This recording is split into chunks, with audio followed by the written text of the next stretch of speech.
கொங்கு நாட்டு சொந்தங்கள் அனைவருக்கும் என் வணக்கம்.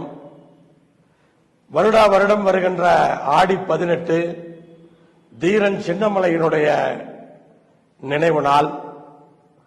சங்ககிரியிலிருந்து ஓடாநிலை வரை ஊர்வலமாக சென்று தீரன் சின்னமலைக்கு அஞ்சலி செலுத்தி நம் வீரத்தை புதுப்பிக்கின்ற நாள். இந்த ஆடி 18ற்கு தீரன் சின்னமலையினுடைய நினைவு நாளைக்கு ஒரு சிறப்புண்டு.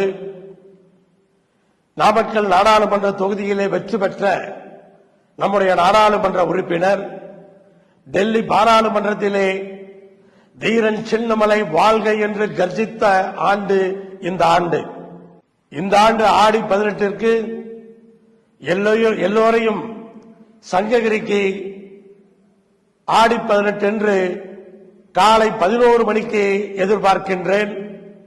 காலை 11 மணிக்கு நம்முடைய அஞ்சலியை செலுத்திவிட்டு ஊர்வலம் தொடங்குகிறது. தாமதமில்லாமல் அனைத்து கொங்கு நாட்டு இளைஞர்களும் அணிதிரண்டு சங்ககிரிக்கு 11 மணிக்கு வாருங்கள். உங்களுக்காக நான் காத்திருப்பேன். நன்றி, வணக்கம்.